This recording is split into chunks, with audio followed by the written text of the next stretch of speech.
Eh, la gran pregunta que hoy quiero intentar contestar es cómo es posible que los misterios de Occidente que habían surgido, los misterios de alguna manera que habían surgido en el contexto más religioso, o sea, sobre todo religioso, ¿no? Es decir, eh, se desplazaran hacia un oficio, ¿cuál es el oficio de albañilería?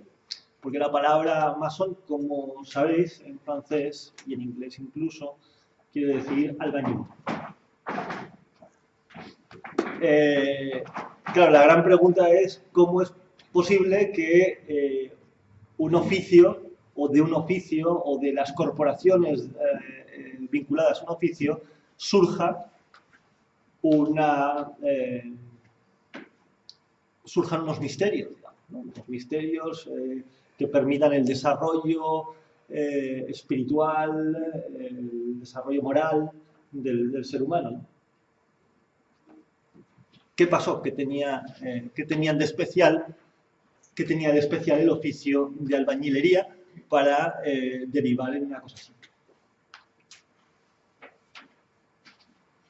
Esta es una imagen del gran templo de la Gran Logia Unida de Inglaterra, que veréis, explicaremos, que tiene un papel fundamental en el desarrollo y el impulso de la masonería moderna. Y pensar que del antiguo gremio de albañiles, pues la cosa acabara en estas cosas, terminara el tema, bueno, terminara, es decir, sí, en esta parafernalia, ¿no? Digamos, de gran templo, en un edificio, está en el Covent Garden, y bueno, y la masonería británica mueve a miles de personas, ¿no? Ahí hay una gran incógnita que es la que vamos a intentar despejar esta tarde, ¿no? Bien, aquí hay algunas ideas, algunas definiciones. La palabra masón, como os he dicho, significa albañil. Los albañiles dejaban sus instrumentos de trabajo, las herramientas del albañil, y además se reunían en un espacio denominado logia. O sea, la logia es el espacio, digamos, de encuentro, de reunión y de almacén, digamos, ¿no? Es el almacén de los albañiles. Estamos hablando de los albañiles de la Edad Media, ¿no? Es decir, antiguamente. Y también se entendía y se entiende por el nombre, por logia, se entendía también la asociación de albañiles. Es decir, una logia era un grupo, una asociación, un gremio, un grupo gremial de albañiles, ¿no?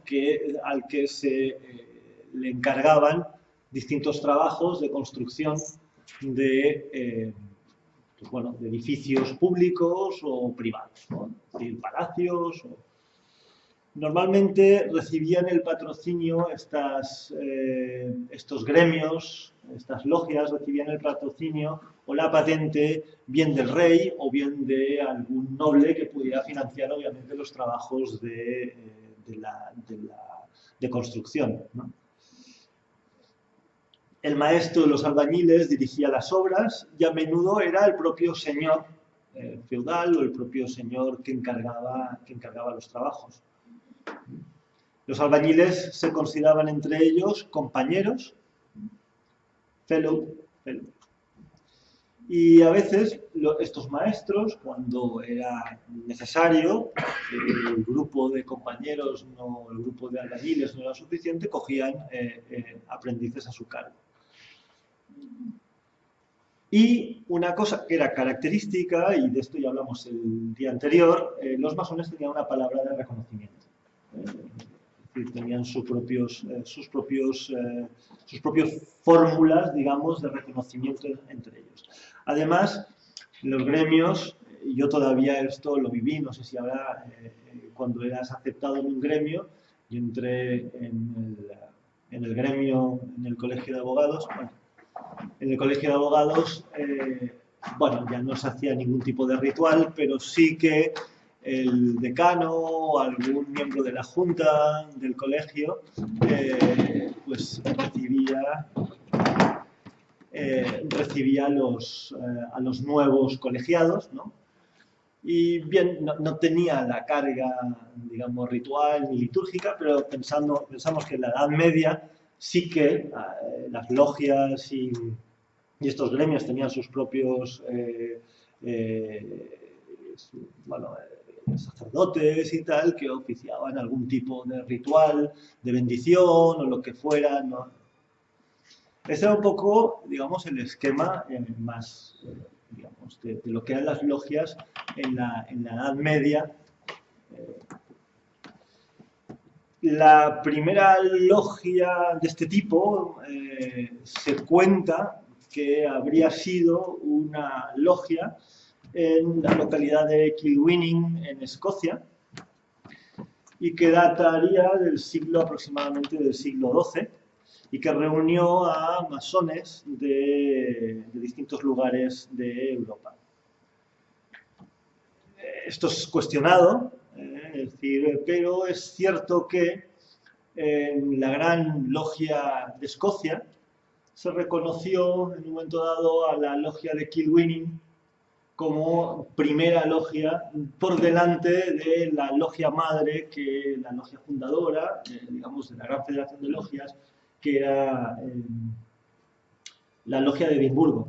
La logia de Edimburgo era la logia número 1, pero los miembros de la logia de Kilwinning, reclamando ese origen ancestral antiguo del siglo XII, pues bueno, consiguieron el reconocimiento como primerísima logia de la Gran Logia.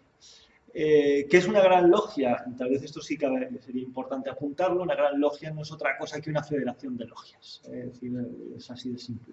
La Gran Logia lo que agrupa son a los representantes de las distintas logias. Cada logia tiene un maestro presidente, ¿no? Es decir, un presidente, y todos los maestros presidentes de todas las logias agrupadas en la Federación de Logias votan, eligen un gran maestro que preside la Gran Logia.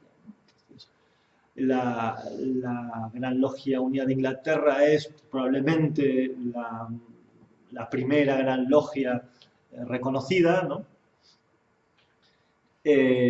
Pero luego se fueron creando distintas grandes logias en todos los países. En cada país se crea una gran logia. Está la Gran Logia de Inglaterra, está la Gran Logia en Escocia, tenían su propia gran logia, en Irlanda la suya, en Francia la suya, en Alemania la suya, en España también hubo la Gran Logia y hoy en día también hay una Gran Logia. Bueno, hay varias. Vemos que a lo largo de la historia la cosa se ha ido un poco complicando, ¿no?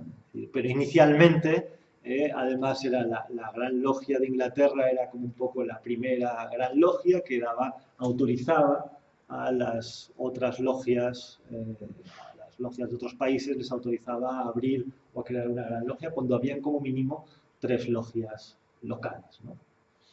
Bueno, hecho este paréntesis, ¿no? Y volvamos a Kilwinning. En Kilwinning parece ser que apareció la primera gran logia, o la primera logia, ¿no? Es decir, que construyó, o pretendía construyó la abadía de Kilwinning. Los masones de la Alta Edad Media eran todos aquellos miembros del gremio de construcción de edificios civiles y religiosos que gozaban del patronazgo real.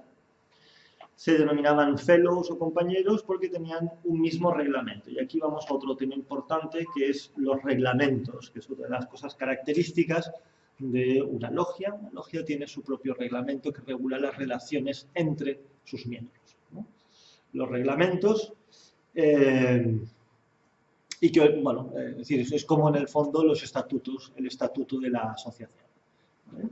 Pero también existía la Gran Logia, también tendrá sus propios estatutos, ¿no? Entonces, se organizarán así en una época que, curiosamente, pues bueno, es decir, en la mayor parte de países tenían leyes emanadas del rey, ¿no? Es decir, las logias, la Gran Logia tenían estatutos de alguna manera aprobados, vamos a decir, democráticamente o aprobados por la comunidad, digamos, por el grupo de logias o bien el grupo de miembros de una logia, ¿no? Votaban su propio estatuto.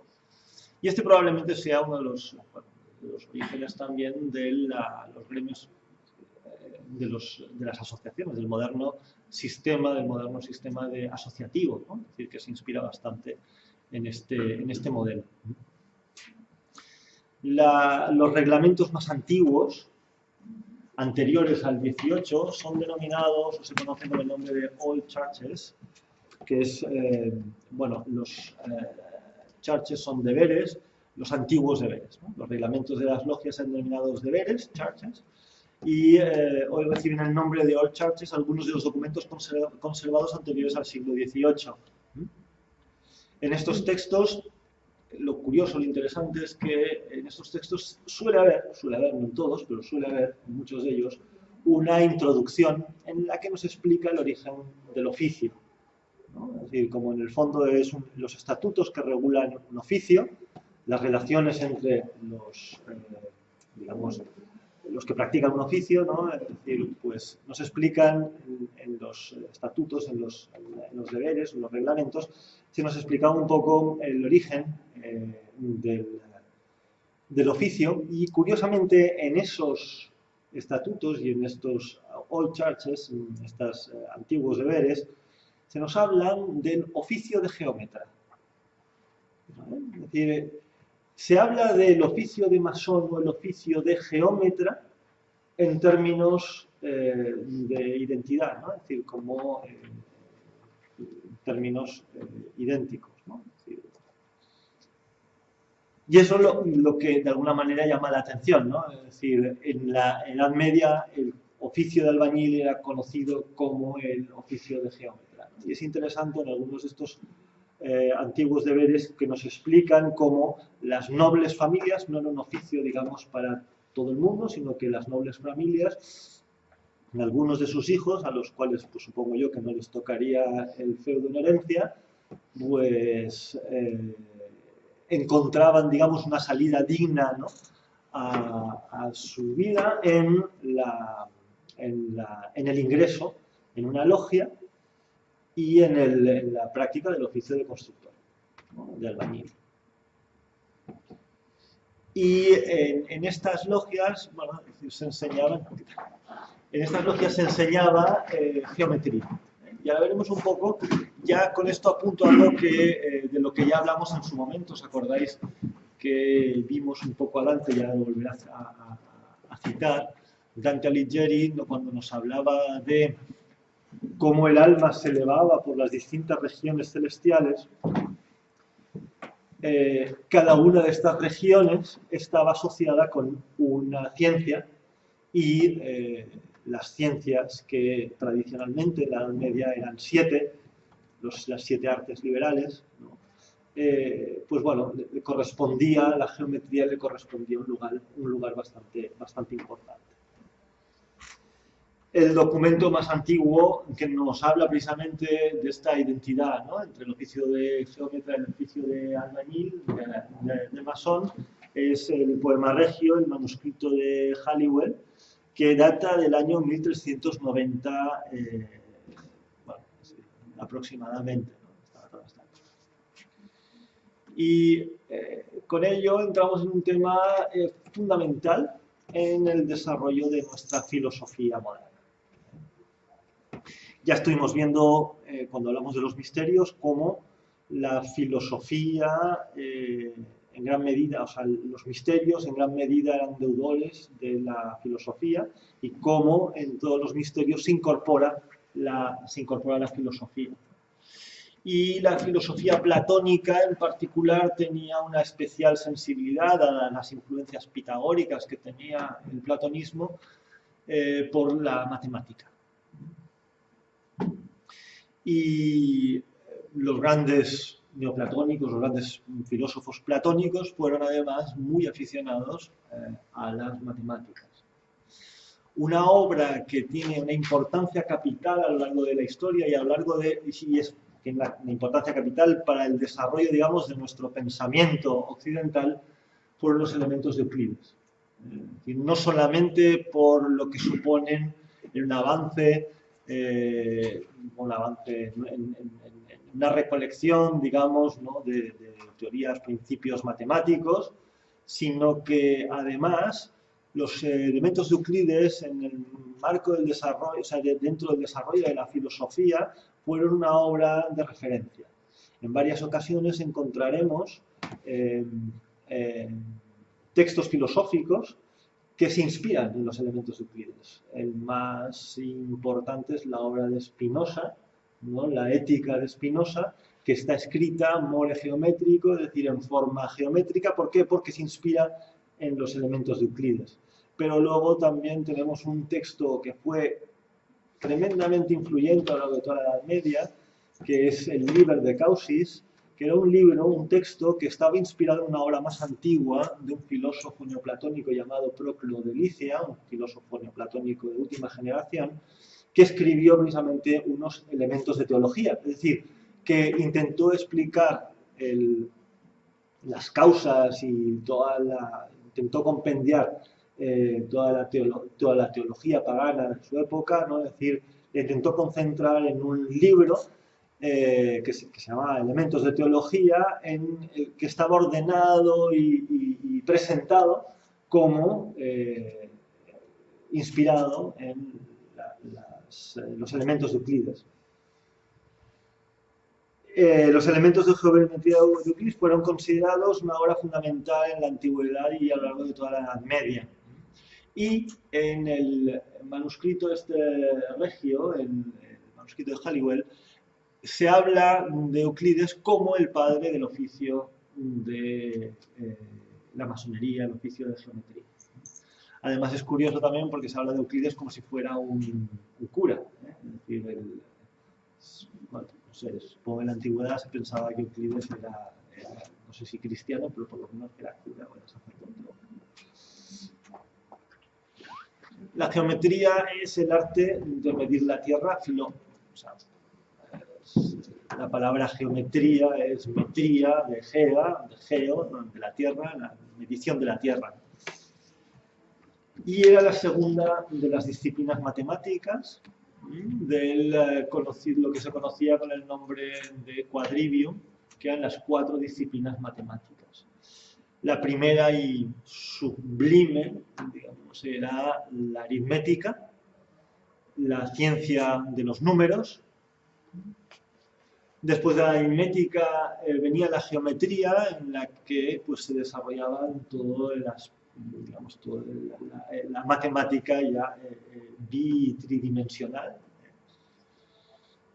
Después estaba la música entendida como armonía, que tenía tenía su fundamento en las matemáticas, porque en el fondo, pues bueno, es decir, los distintos sonidos, las distintas notas de la escala musical se habían obtenido dividiendo una cuerda en un monocordio, ¿no? Es decir, a medida que ibas dividiendo la cuerda, pues iban saliendo una serie de sonidos y esto permitía de alguna manera entender la música como una disciplina matemática. Y la última era la astronomía. La astrología, más bien, en su momento, originalmente la astrología, entendida la astrología como, por un lado, matemática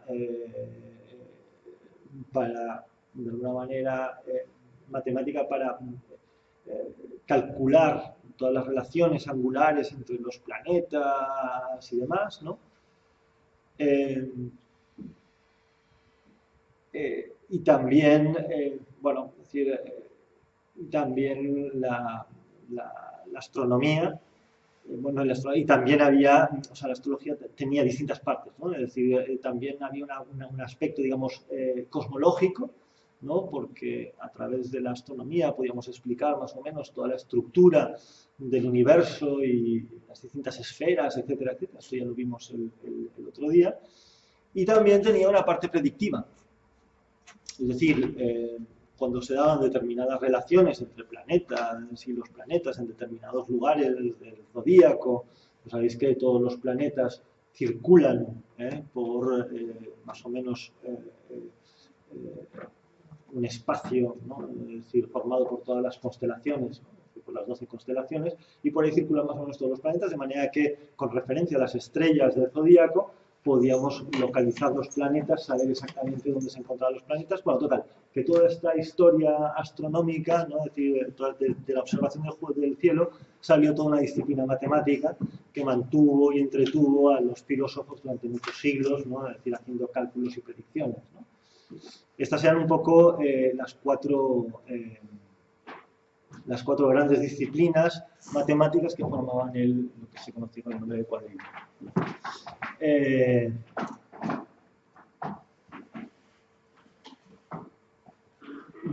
Como os he dicho, el platonismo, que tuvo una importancia fundamental, la línea platónica y neoplatónica tuvo una importancia fundamental a la hora de nutrir filosóficamente los misterios, ¿no? Como os decía, tenía un gran interés por todo el tema de la matemática, por las raíces pitagóricas que tenía el platonismo. Se dice que en la Academia de Atenas era exigencia, ¿no?, para poder acceder y formar parte de la academia, el tener conocimientos matemáticos y en particular de geometría. Y en el diálogo Timeo, que es un texto que tendrá una fuerte influencia, digamos, en todos los ámbitos, ¿no?, teológicos, ¿no?, porque parecía como que el Timeo nos permitía explicarnos filosóficamente la creación del universo, del cosmos, ¿no?, de manera que pasó a formar parte del Timeo y las interpretaciones en la línea del Timeo a integrar lo que se conoció como la teología, en la que se intentaba explicar, pues, el origen del universo a partir de la creación de Dios, etcétera, etcétera, basada en este diálogo en el que vemos al demiurgo, famoso demiurgo, una entidad teóricamente, un gran intelecto, ¿no?, es decir, que lo que hace es ordenar la materia en las distintas regiones celestes, pero es muy interesante porque hay un fragmento muy oscuro del Timeo en el cual se nos describe cómo el demiurgo construye el cosmos a partir de una serie de cálculos matemáticos de los que salen series aritméticas, series y series armónicas, ¿no? De manera que cuando el tipo termina su descripción de la creación del cosmos, ¿no?, de ahí se deduce que el cosmos, en el fondo, el universo, es una gran armonía, ¿no?, es decir, porque la división, de alguna manera, la distancia entre los planetas, está relacionada con distintas notas musicales, ¿no?, es decir, y que por tanto el movimiento de las esferas describe una gran sinfonía de sonidos, ¿no? Claro, esto llevó a que teólogos, filósofos se interesaran por el tema de las matemáticas y las matemáticas fueran el centro, un tema nuclear, digamos, para la filosofía y también para los misterios que se inspiraban en esta filosofía, ¿no? Hubo un libro muy importante en la Edad Media, que si bien es como una especie de enciclopedia, marcó el currículum, digamos, de estudios de los colegios y las universidades en su primer momento. Y es el libro de Marciano Capella, las bodas de Mercurio y Filología. Es un libro que, como habrá muchos en esta época y posteriormente, es decir, que tiene una vocación enciclopédica, ¿no? Es una obra bastante extensa, por lo cual, que yo sepa, no hay una traducción al castellano completa, ¿no? Es decir, hay fragmentos de la obra traducida, pero que yo sepa, no tengo noticia, y si alguien la tiene, pues de la obra traducida al castellano. Estaba en latín, ¿no? En esta obra, que es, como os digo, como una especie de enciclopedia, está dividida en siete capítulos, ¿no? Y cada uno de estos capítulos está dedicado a una de las artes liberales. Y estas artes liberales serán 7 en total, conocidas como el Trivium y el Quadrivium, que serán, como decía, el programa de estudios de las universidades medievales. El Quadrivium ya hemos visto, aritmética, geometría, música y astronomía, y el Trivium son las ciencias, de alguna manera, del lenguaje, que la forman, o sea, son la geometría, retórica y dialéctica. Entendiendo por dialéctica, lógica. La lógica será, bueno, un nombre que en el marco, o sea, en el desarrollo de la dialéctica, estaba todo el tema de la lógica aristotélica, etc., ¿no? Los silogismos y demás. Y como os decía, y aquí repito de alguna manera la cita del Convivio de Dante, por la influencia que tiene Dante en la Edad Media, la cita del Convivio que dice, digo por cielo, cuando se refiere al poder elevador del alma humana que tienen las ciencias, digo que por cielo entiendo la ciencia y por los cielos las ciencias.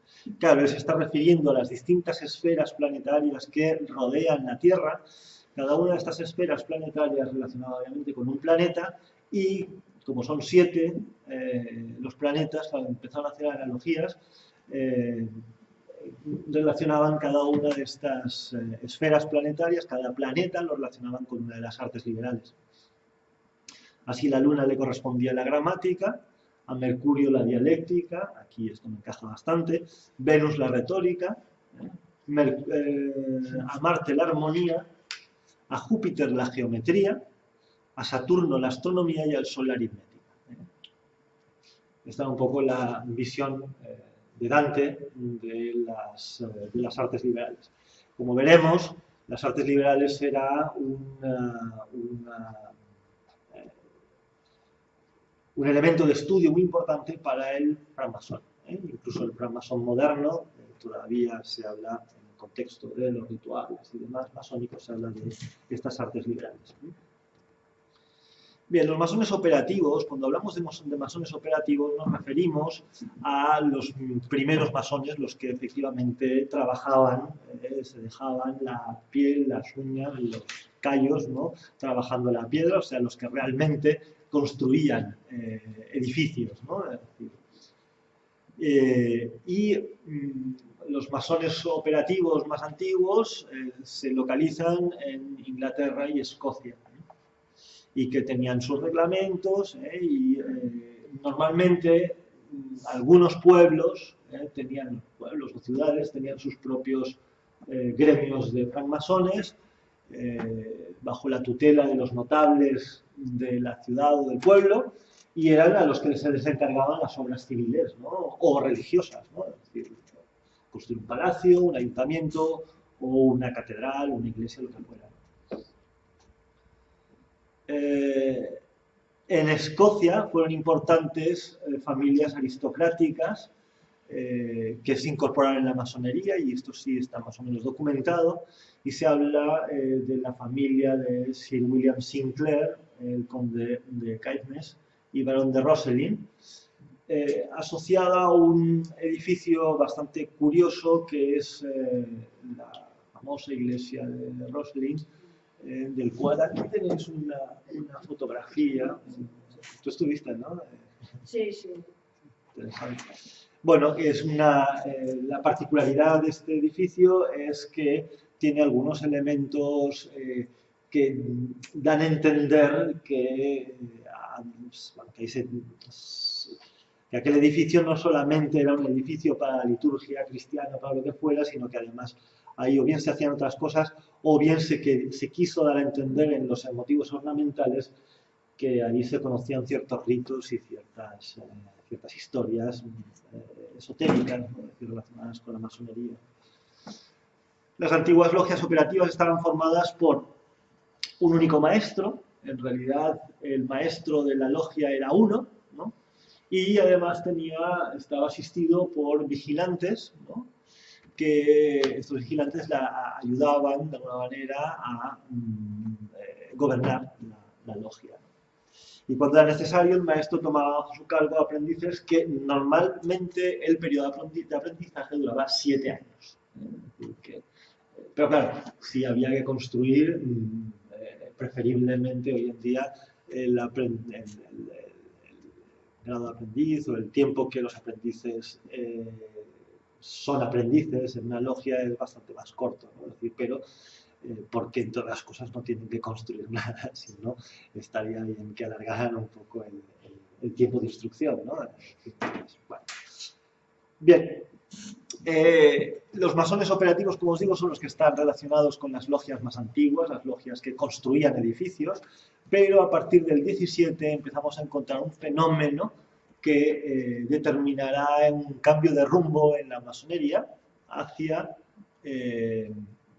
digamos, la masonería moderna, ¿no? Que no tiene ya nada que ver con la construcción, bueno, nada que ver, no, pero es decir, que ya no construye nada, ¿no? Es decir, que no tiene nada que ver con la concreta construcción de edificios, ¿no? Sí que obviamente conserva muchos elementos en sus rituales y sus símbolos, siguen siendo antiguos elementos utilizados en la obra, pero ya los masones ya no construyen, en principio ya no construyen nada.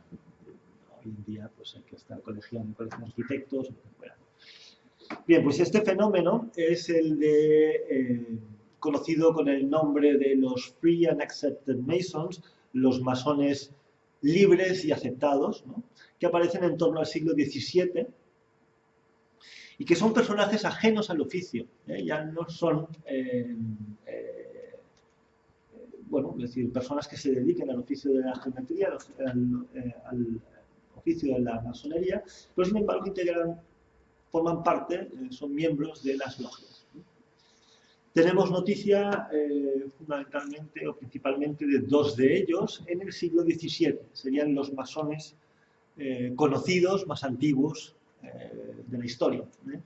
Estos dos masones son Sir Robert Moray, que vivió entre 1608 a 1673 y que fue iniciado en la logia de Edimburgo el 20 de mayo de 1641. Este es el primer masón, que lo veremos el próximo día cuando hablemos de los Rosacruces y sobre todo la creación de la Real Sociedad, ¿no? de la Royal Society, que es la sociedad actual científica más importante o de las más importantes y más tradicionales, por supuesto, del mundo, ¿no? Es decir, a la que pertenecieron después importantes científicos, ¿no? Es decir, pues Sir Robert Moray será uno de los promotores, tal vez el promotor por excelencia de la creación de esta Real Sociedad, y veremos un poco, cuando nos sumerjamos en el universo intelectual de los Rosacruces, el porqué, ¿no? Es decir, esto lo intentaremos despejar el próximo día. Y otro de los masones,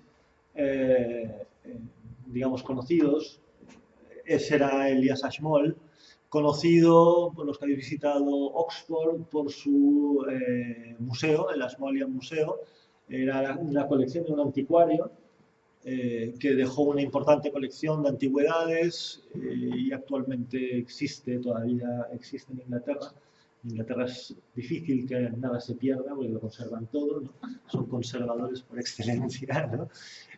Conservan el Ashmolean Museum, ¿no? El museo, pues bueno, fundado por este personaje, que no es un personaje especialmente trascendente, ¿no? Es decir, más que por un poco las particularidades de su historia y de sus importantes diarios, de los cuales se pueden reconstruir muchas de las cosas que sucedían en la Inglaterra de su tiempo.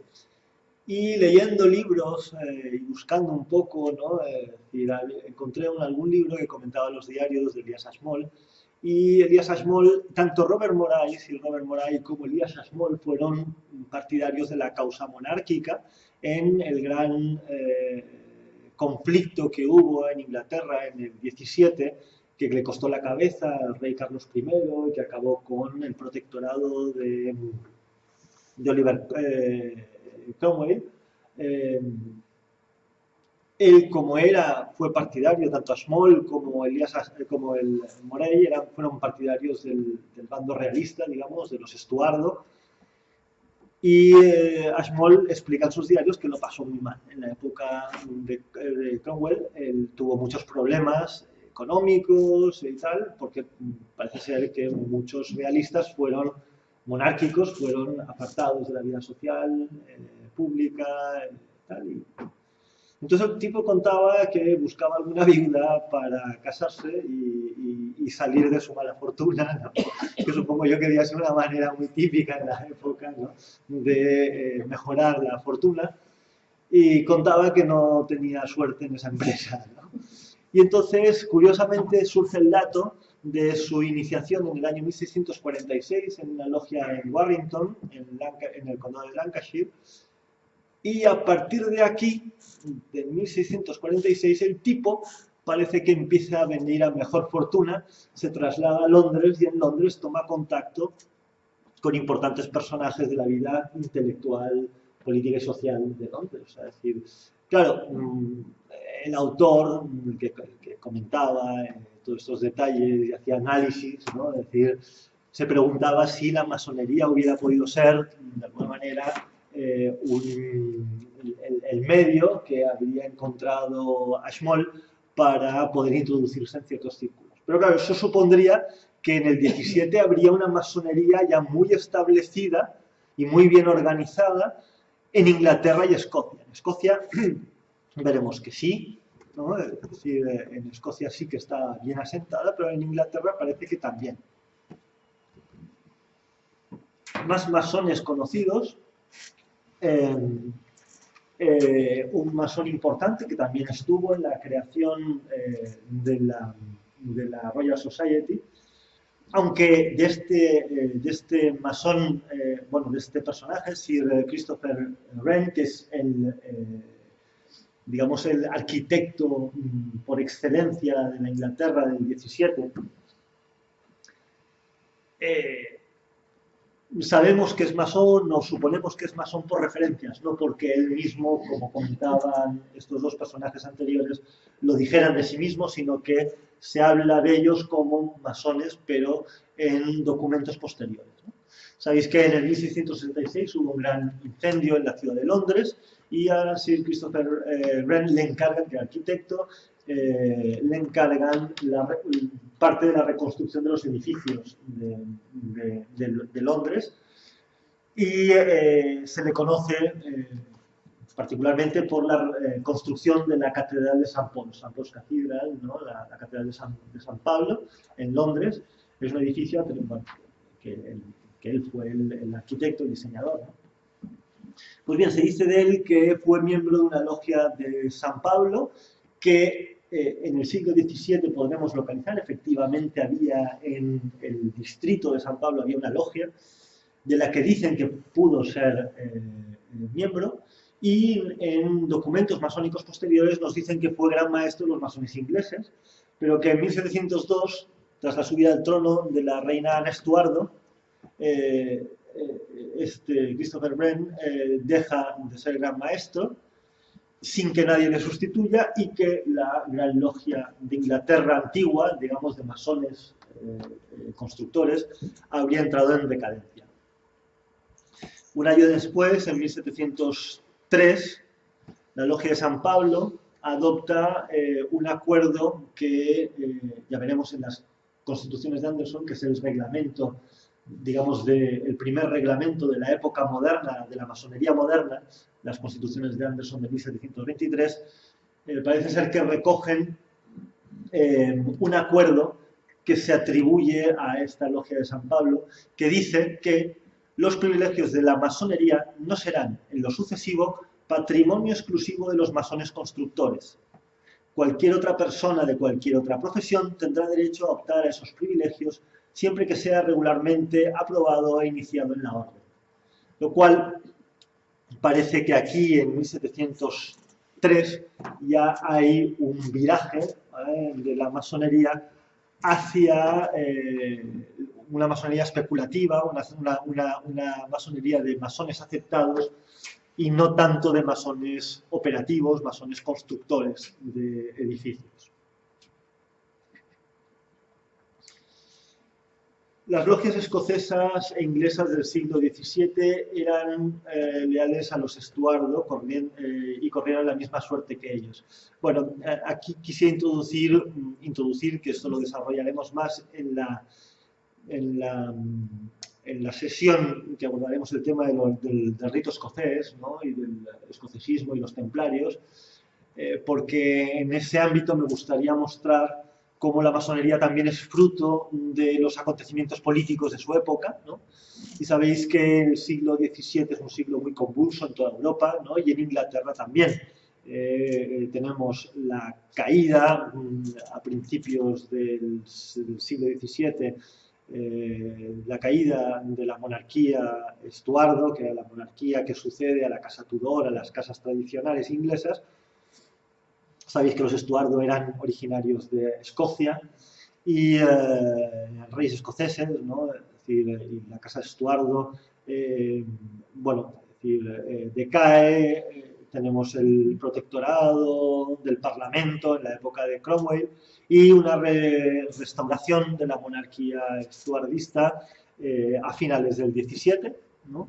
Y a finalísimos del XVII, casi antes de entrada del XVIII, tenemos la caída también de la casa Estuardo y la entrada de nuevas, bueno, de la casa de Orange primero y después de la casa Hanover, la actual casa Windsor, ¿no? Es decir, que sabéis que después la casa actualmente, la casa Windsor, la reina actual de Inglaterra forma parte de la casa Windsor. El nombre de Windsor se lo cambiaron después de la Segunda Guerra Mundial, porque era en realidad la casa Hanover, que procedían de Alemania. Entonces, bueno, es decir, la masonería está muy intrincada, imbrincada, digamos, metida en todos estos historias políticas, ¿no? Y se ve favorecida y perjudicada por los acontecimientos políticos, ¿no? Con la Revolución Gloriosa, la masonería estuardista, conocida como escocesa o jacobita, fue reemplazada por una masonería protestante fiel a los nuevos monarcas de la familia Hanover, ¿no? Veremos que la moderna expansión de la masonería no es de esta masonería más antigua, jacobita o estuardista, es decir, sino que es de una masonería moderna, protestante y fiel a la casa Hanover, ¿no? Y esta masonería parte del 1717. Parece ser que esta masonería también se empeñó en hacer desaparecer documentos y información de la masonería antigua, que era la masonería escocesa, la masonería fiel a los reyes Estuardo, que habían sido destronados y expulsados de Inglaterra, ¿eh? Entonces, como digo, hay una serie de cambios. Pero ¿por qué hubo interés por renovar o transformar la masonería precisamente, una organización que, bueno, es decir, parece bastante anecdótica, ¿no? Es decir, porque probablemente en la época de los reyes Estuardo la masonería fue, como os explicaba, ¿no? En época de Ashmole, una vía de contactos, incluso de espionaje, porque si Robert Moray, por ejemplo, fue conocido espía, digamos, espía del francés durante el tiempo del protectorado, ¿no? En fin, que en el marco, en el movimiento de la masonería se dan muchos movimientos, ¿no? Es decir, políticos, es decir, bueno, mucho movimiento de intercambio y tal y cual, y hoy en día se sigue diciendo, ¿no? Es decir, que la masonería, mucha gente la ha utilizado, la ha hecho servir para precisamente entrar en contacto. Pero bueno, como vemos, ya era algo que parece que estaba bastante institucionalizado en el XVII, ¿no? ¿Y por qué los reyes Estuardo parece ser que protegieron a la masonería y, bueno, en la masonería había las grandes familias fieles próximas al monarca, formaban parte, estaban integradas en distintas logias, ¿no? Entonces, pues bueno, Es decir, parece que era bastante lógico que mucha gente utilizara la masonería con fines, de alguna manera, de agenda, ¿no? Es decir, de buscar contactos, ¿no? La masonería afín a los Hannover fundó la Gran Logia de Inglaterra, la actual Gran Logia Unida de Inglaterra, y se expandió por todo el mundo intentando tapar y ocultar la masonería estuartista, ¿no? Aquí tenéis al primero, Jaime I, Jacobo I Estuardo, Jacobo I Estuardo de Inglaterra, pero parece que es el sexto o el séptimo de Escocia. Es decir, el desastre tras la restauración monárquica, creo que el siguiente monarca fue Carlos II, y Jacobo II, el segundo monarca, duró 2 telediarios al frente o sea, en el trono de Inglaterra, porque, bueno, no solamente era partidario digamos, de las facciones más conservadoras, sino que además era católico, ¿no? Entonces, bueno, el liberalismo, en aquella época el partido que se ha conocido con el nombre de los Whigs, ¿no? Es decir, que eran los actuales liberales, ¿no? Contrarios a los Tories, ¿no? Es decir, los Whigs eran sobre todo protestantes, ¿no? Y, bueno, es decir, organizaron la Revolución Gloriosa, que terminó expulsando a Jacobo II. Estuardo se marchó de Inglaterra, dicen que se sacó el sello real y lo tiró al Támesis, ¿no? Y salió pitando, y eso lo interpretaron como una abdicación formal, ¿no? Y pusieron en el trono al marido de su hija, me parece, o de su hermana, sí, Guillermo de Orange, o holandés. Guillermo.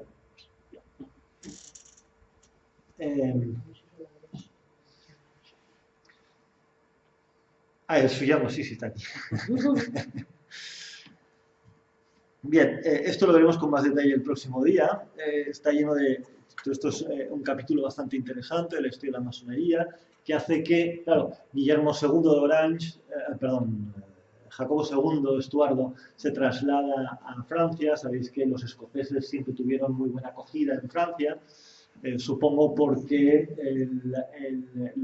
a los franceses siempre les interesó la inestabilidad que los escoceses provocaban en Gran Bretaña, ¿no? Es decir, entonces, bueno, Jacobo II se afincó en Francia, y el rey Luis XIV le puso un palacio, el Palacio de Saint-Germain-en-Laye, que hoy todavía se puede visitar. Es un palacio monumental, ¿no? Es decir, que había servido tiempo atrás como residencia de la familia real francesa, y ahí instaló a la corte en el exilio de Jacobo II.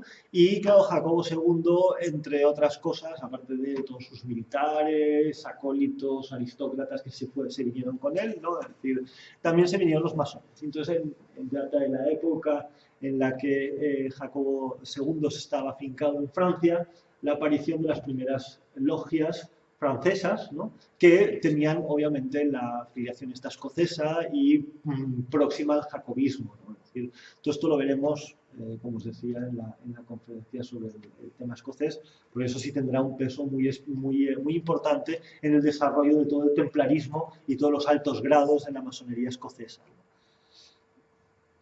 Con el rey Jacobo II llega en 1689, finales del 17, a Francia, las primeras logias, que serán fundamentalmente militares. Y de aquí vendría, entiendo yo, también, en gran medida, ¿no? Es decir, el hecho de que logias militares, el rito escocés, que es muy marcial, ¿no? Es decir, pues, bueno, hiciera que las logias en su momento fueran fundamentalmente o principalmente de hombres. Y hoy en día todavía quien se sumerge en los ritos masónicos se da cuenta de que tienen algo de marcial, o bastante de marcial, probablemente influencia de esta época.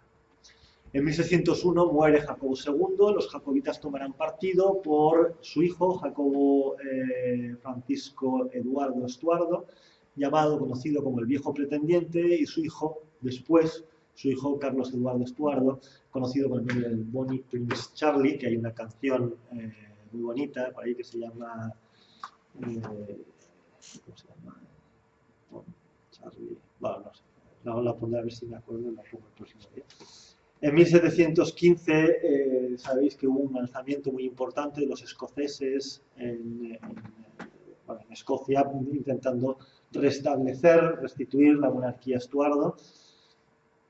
Y el último gran alzamiento, luego hubo otro todavía en 1719, y el último será en 1745, que terminará con la gran derrota de los escoceses y la persecución de todas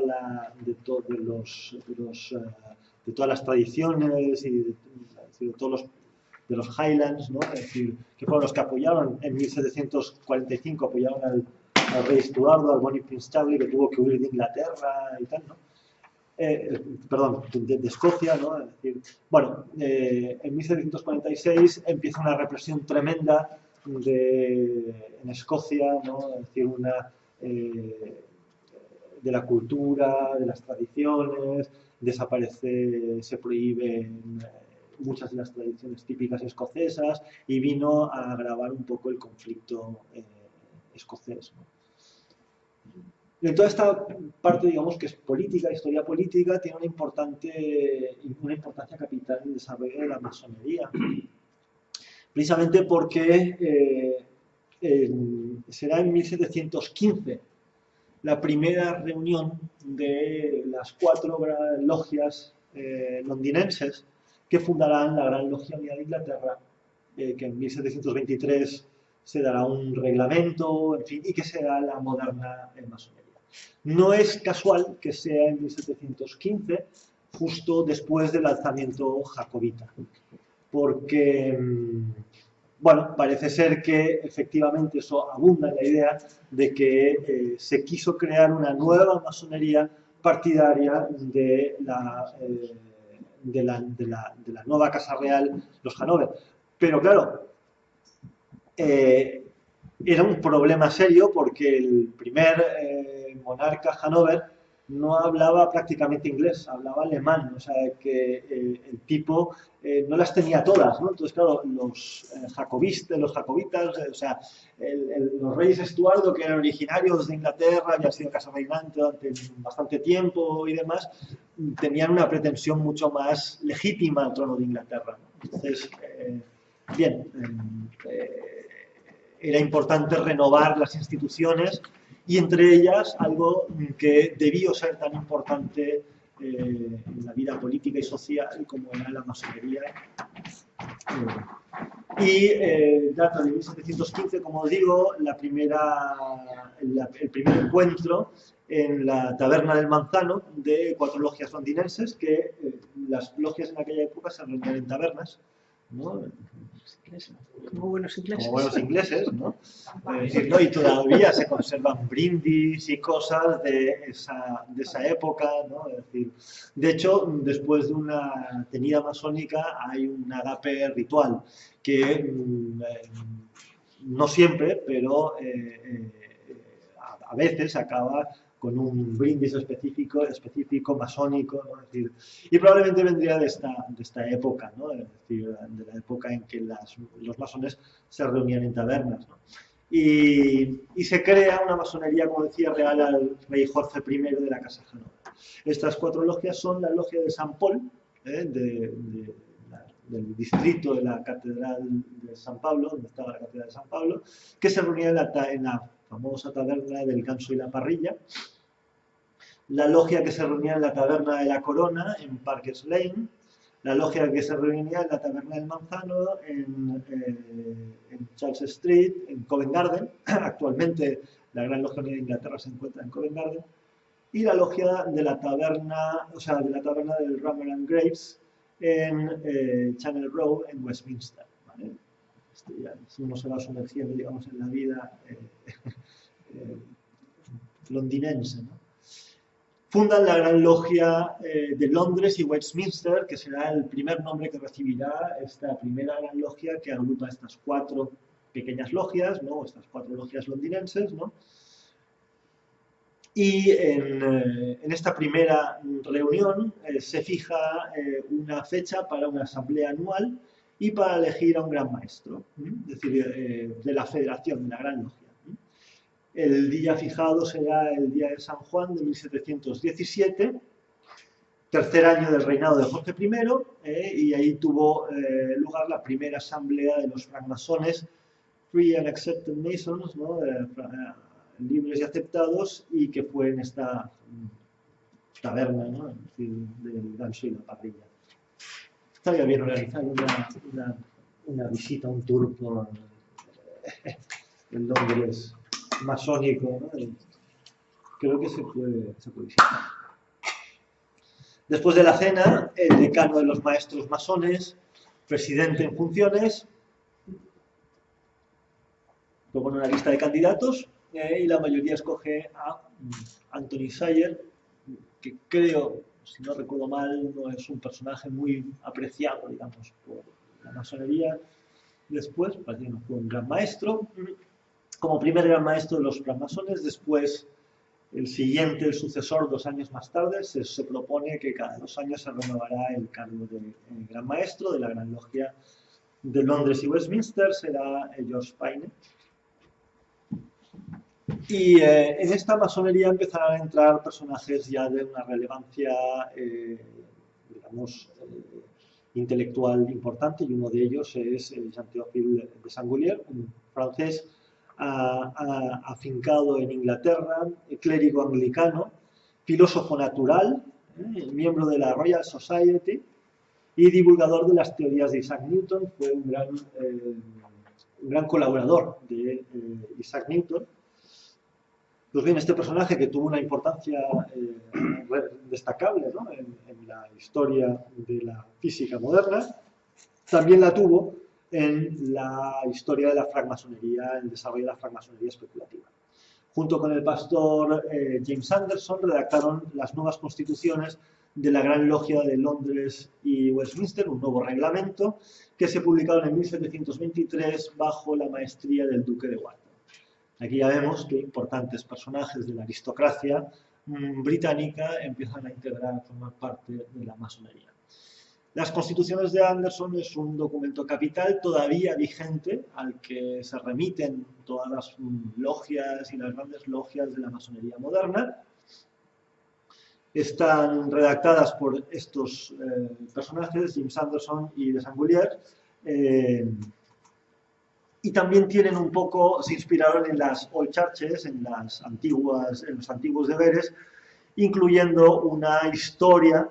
Tienen un gran capítulo, digamos, desarrollando la historia de la masonería, que la remontan, pues bueno, ya aquí Euclides ya pierde un poco de protagonismo y la gana la leyenda de la construcción del templo de Salomón, la aparición del maestro constructor Hiram, constructor del templo de Salomón, y que esta leyenda, como veremos, vertebrará los misterios, digamos, sobre todo, de toda una serie de grados de la masonería moderna.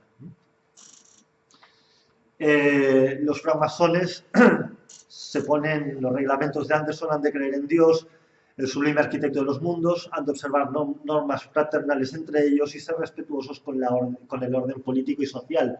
Y subrayo esto porque efectivamente esta nueva masonería busca una cierta fidelidad al poder, a la monarquía, ¿no?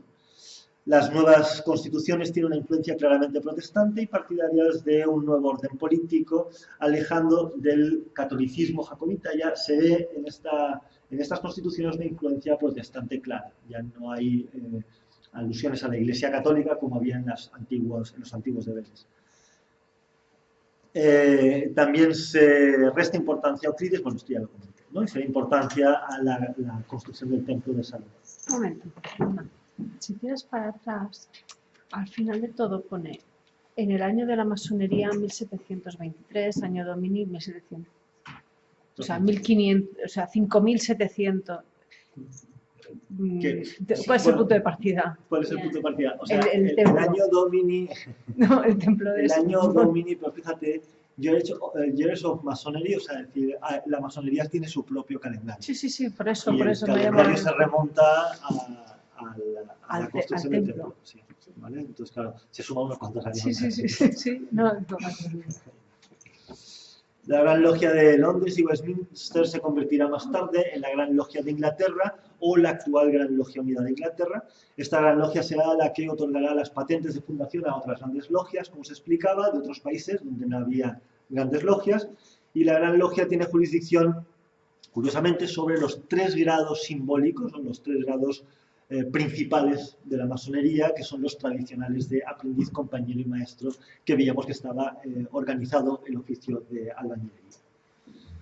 Una escisión muy importante, y a lo largo del siglo XVII y el del XVIII y el XIX veremos distintas escisiones, se verán quien estudia la historia de la masonería, no voy a entrar en detalles, pero sí me parecía importante destacar la aparición del Gran Oriente de Francia, porque es una importante escisión. En 1756 se independiza de Inglaterra y en 1773 pasa a denominarse el Gran Oriente de Francia, funda su propio rito, el rito francés, y se convierte en adalid de la masonería liberal y antidogmática. Por tanto, veremos 2 líneas en la masonería, 2 líneas de influencia muy marcadas, muy relevantes, una muy tradicional, monárquica, etcétera, vinculada a la Gran Logia Unida de Inglaterra, ¿vale? Y otra mucho más liberal, abierta, antidogmática, que incluso llegarán a admitir mujeres, sí que es cierto que en tiempos recientes, pero y que se fundamenta en la idea de igualdad, ¿no? Es decir, y se rige por principios democráticos, llegando, y es una de las cosas que más me gusta, me fascina del Gran Oriente de Francia, a presentarse como una escuela de república. Es decir, sí, porque en el fondo la masonería inspiró la Constitución, la antigua Constitución, la Constitución de los Estados Unidos, y después inspiró en cierta medida las revoluciones y las transformaciones sociales y políticas de Europa, etcétera, ¿no? Y en gran medida esta línea es, digamos, más fiel a Francia que a Inglaterra. Bien, veamos así un poco, muy por encima, los detalles. Esto es una imagen de una logia. La logia es un templo, es una representación del universo. En la entrada, el occidente, hay 2 grandes columnas que representan los pilares del cielo y la tierra, y en el oriente, que sería, es decir, el lado enfrente, digamos, de la entrada, ¿no?, se coloca el oriente, donde se encuentra el altar de los juramentos, con las 3 luces de la francmasonería, el volumen de la ley sagrada, o en las logias francesas, incluso algunas no ponen los, ¿cómo se llama esto?, la Declaración de Derechos Humanos, ¿no? Es decir, depende de cada logia. Unos pondrán la Biblia, otros pondrán el Corán, otros pondrán su ley sagrada, ¿no? Es decir, la escuadra y el compás, ¿no? Son las 3 luces, ¿no?, de la masonería. Y también se encuentra el trono del venerable maestro, que podéis ver aquí, ¿no? El trono del venerable maestro. Esta es una logia, no sé dónde, muy tradicional. Y debajo del delta, que es este triángulo, ¿no?, a su lado están las cátedras del secretario y el orador. A los lados de la logia se sientan los aprendices y los compañeros, y vigilando, controlando las columnas donde se sientan aprendices y compañeros, encontramos a los vigilantes, cada un vigilante para la columna del norte y otra para la columna del sur. El pavimento de la logia es de cuadros blancos y negros, representando un poco la dualidad del mundo, y veréis que todos estos elementos tienen una carga simbólica, que es lo que los integrantes de la logia estudian y profundizan, ¿no? Y normalmente estos cuadros, pues este pavimento de mosaico no se pisa, se escuadra, digamos, ¿no? Es decir, se pasa por los lados, ¿no? Al oriente, a los lados del delta, del triángulo, encontramos un sol y una luna, y en el techo hay una representación del cielo estrellado. Bajo la bóveda, es decir, en medio del pavimento, encontramos 3 pequeñas columnas de los 3 estilos dórico, jónico y corintio, que representan los pilares de la francmasonería, y representan las 3, digamos, fuerzas, o las 3 principios inspiradores del trabajo masónico, cuál es la fuerza, la belleza y la sabiduría. El ritual y el símbolo. El ritual y el símbolo lo son todo en la francmasonería. Los trabajos se abren y se cierran por medio del ritual. Un francmasón es iniciado en los secretos de su grado a través de un ritual. El ritual y el símbolo son los transmisores de la sabiduría, ¿no? De esa sabiduría ancestral oculta en esos símbolos. El aprendiz recibe su iniciación bajo la amenaza de que si revela los secretos de la orden, el cuello le será cortado.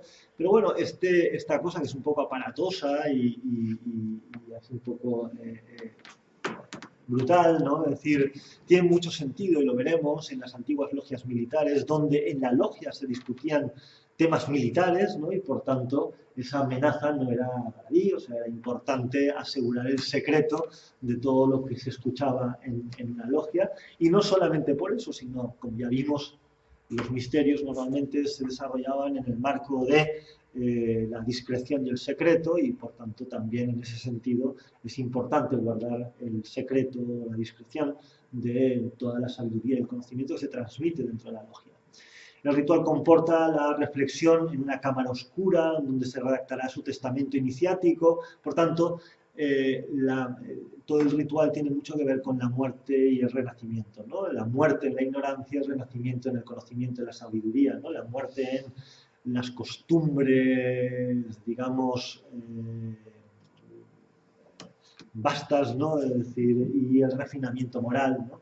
Que es el que alcanza de alguna manera el masón a lo largo de su trayectoria como masón, ¿no?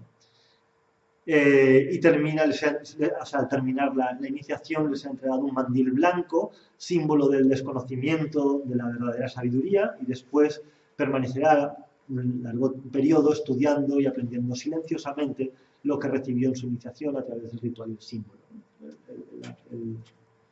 Los tres primeros, los grados, digamos, los tres grupos, digamos, miembros de una logia son aprendices, compañeros y maestros, ¿no?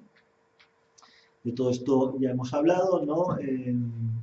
El aprendiz es el que simbólicamente aprende a desbastar la piedra bruta, el compañero es el que aprende geometría y actualmente las otras artes liberales que hemos visto, y el maestro de la logia está integrado en un colegio. Antiguamente era un único maestro y actualmente es un colegio que estudian todos los misterios del cosmos, ¿no? Muy sucintamente, rápidamente, el grado de aprendiz es el primer grado. En la mayoría de ritos, la mayor parte de ritos tienen el grado de aprendiz como el primero.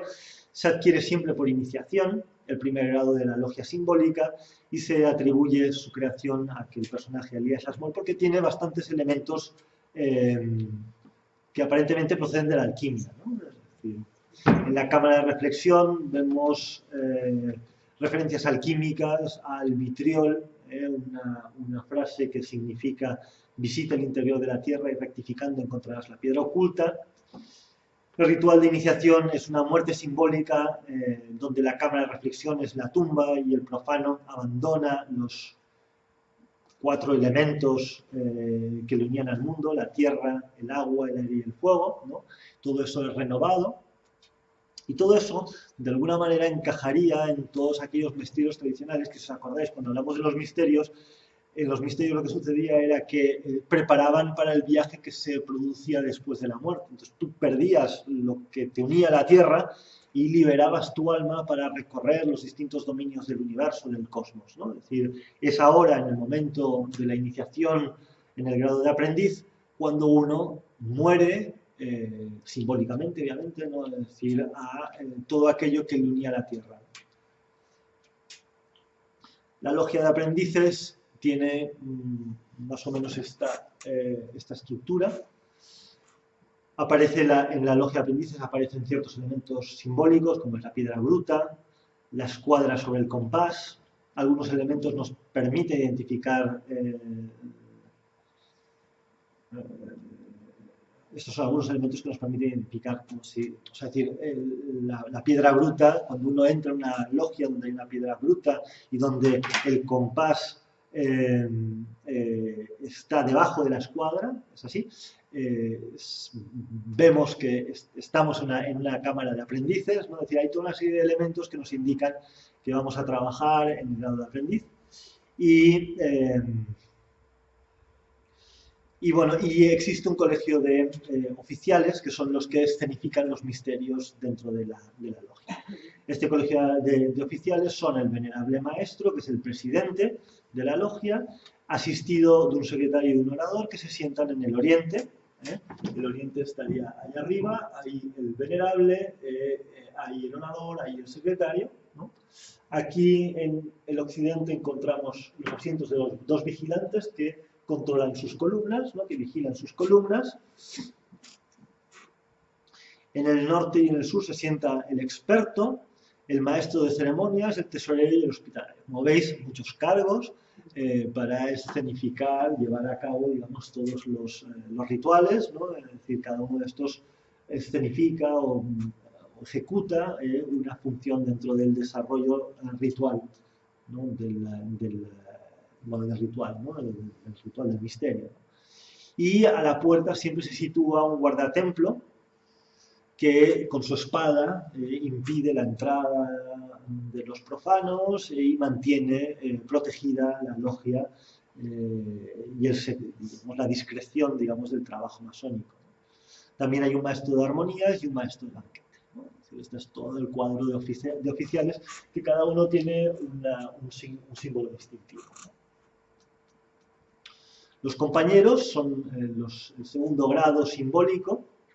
El grado de compañero se adquiere por el aumento de salario y este grado es sobre todo sapiencial, donde predomina la instrucción en filosofía, en artes liberales, en estilos de arquitectura, etcétera, etcétera, ¿no? Es decir, aquí los compañeros aprenden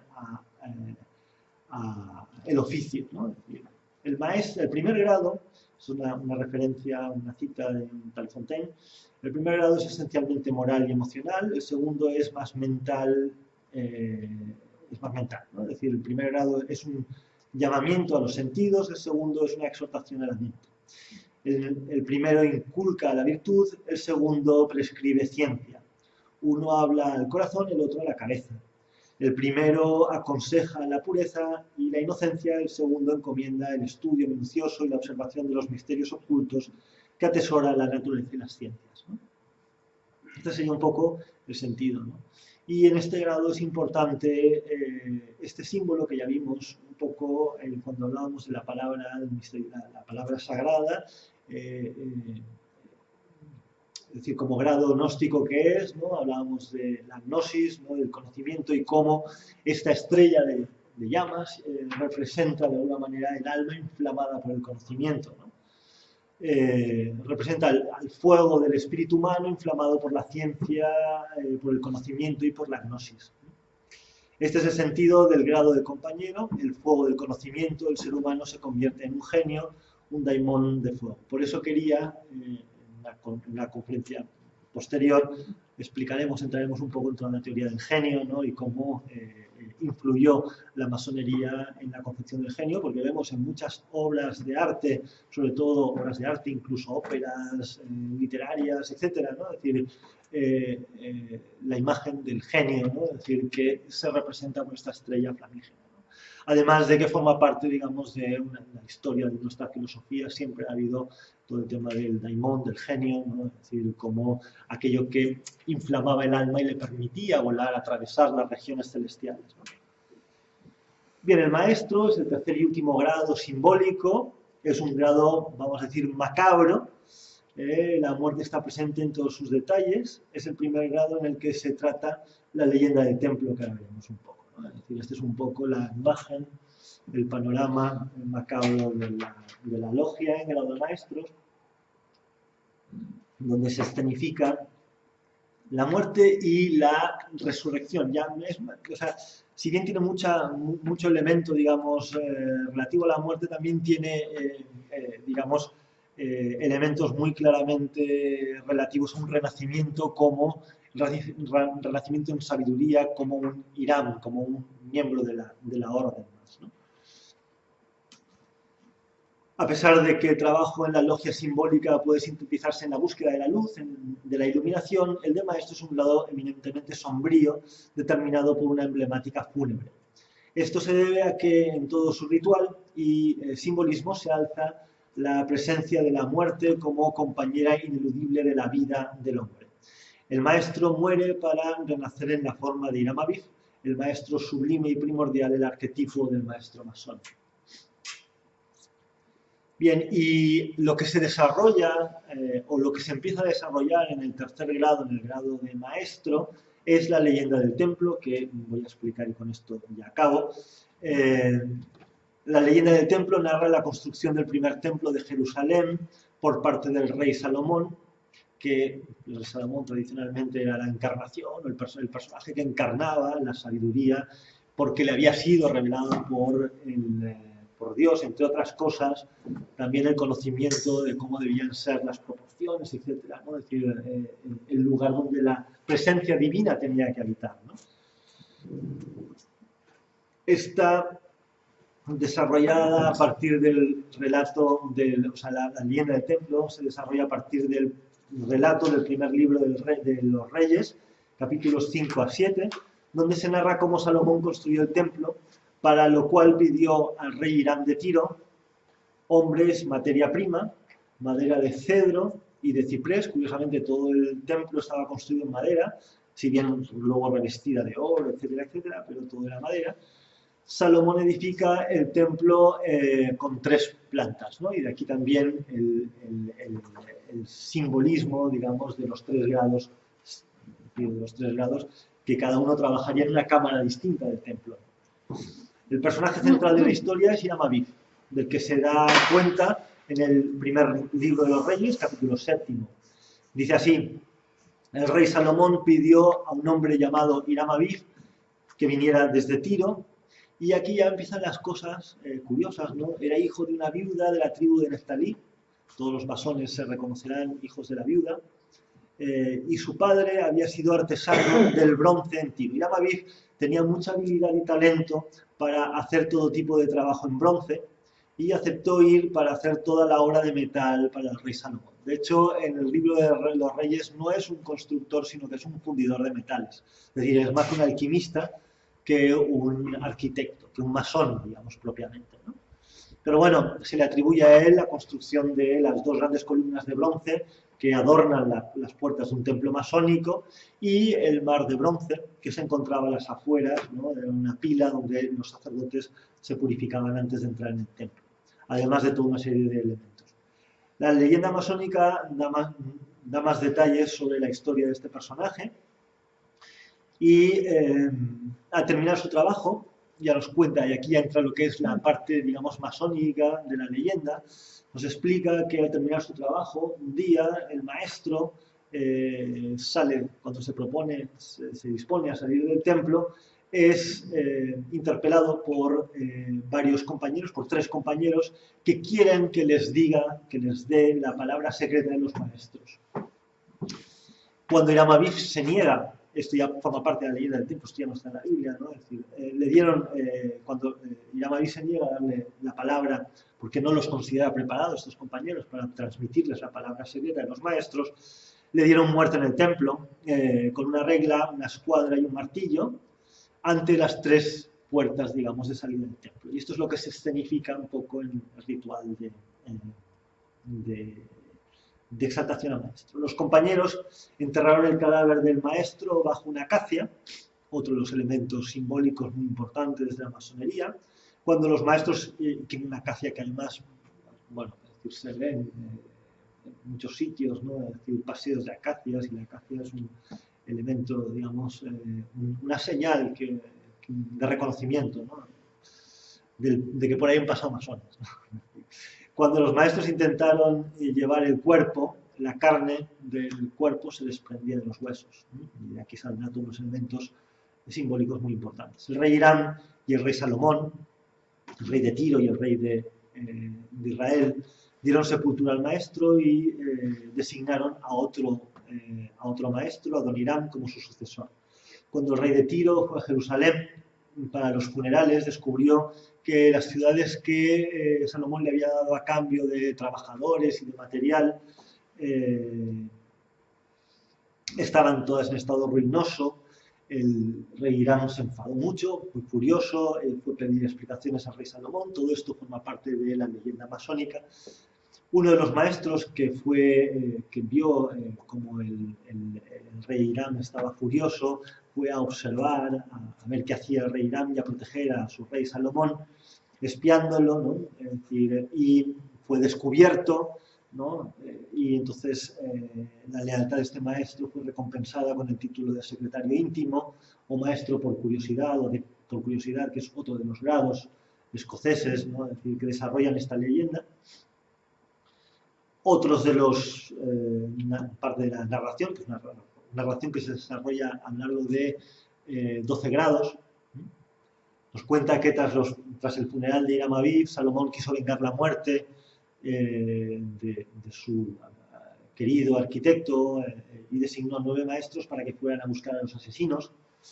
Un pastor les condujo a los 9 maestros hasta la caverna donde se escondían los asesinos. 2 de estos huyeron a tiempo, un tercero se quedó en la caverna, descansando, y allí encontró la muerte de manos de un maestro que, excitado, ¿no? Es decir, se abalanzó sobre él y le dio muerte. Luego encontraron a los otros 3 y también les dieron muerte y llevaron sus cabezas al rey Salomón, ¿no? Y bueno, todo esto también forma parte. Sobre toda esta leyenda se van construyendo una serie de rituales, digamos, filosóficos, ¿no? Y el último, el que culmina un poco la leyenda, es el descubrimiento de algo muy interesante, que es la bóveda de Enoc, el hijo de Caín. Se cuenta, en tiempos muy pretéritos, antediluvianos, digamos, en la época, digamos, de la Atlántida, podríamos decir, se construyó bajo el monte Moria un templo subterráneo con 9 bóvedas de ladrillo colocadas en forma perpendicular, una bajo la otra, y comunicadas por aperturas en el arco de cada bóveda. Estas bóvedas obviamente se refieren o aluden al universo, por tanto este templo subterráneo vendría a representar el cosmos entero. Enoc fabricó una placa triangular de oro de un codo por cada lado, la adornó con las más preciosas piedras e incrustó la placa en una piedra de ágata de igual forma. Sobre la placa grabó en caracteres inefables el verdadero nombre de la divinidad, la palabra secreta, aquella que buscan los masones, y la colocó sobre un pedestal cúbico de mármol blanco que depositó dentro del arco más profundo. Cuando este edificio subterráneo fue completado, hizo una puerta de piedra cerrada con una anilla de hierro, y el conocimiento de este magnífico templo se perdió tras el diluvio. Bien, luego veremos, cuando veamos la historia de Hiram Aviv, algo muy similar con la construcción del templo tumba de Hiram Aviv, ¿no? Y aquí se van construyendo toda una serie de secretos y misterios que se desarrollan a lo largo de, como os decía, 12 grados, y con esto ya termino, que son el tercer grado de maestro, después en el 4º grado de maestro secreto del rito escocés antiguo decretado, ¿no? Es decir, el maestro perfecto, 5º grado, secretario íntimo o maestro por curiosidad, ¿no? Preboste juez, intendente de los edificios, maestro elegido de los 9, son estos 9 que se van a buscar a los asesinos, maestro elegido de los 15, sublime caballero elegido, el maestro arquitecto, caballero del arco real, se refiere obviamente al templo este subterráneo, y el último, donde se culmina y se cierra esta primera etapa de misterios masónicos relacionados con la leyenda del templo, gran elegido, perfecto y sublimazo. Este es el grado 14, con el que se cierra, digamos, todo un proceso puramente masónico. Y nos quedamos a la puerta del capítulo de los grados de caballería, Rosa Cruz, que veremos el próximo día. Y colorín colorado.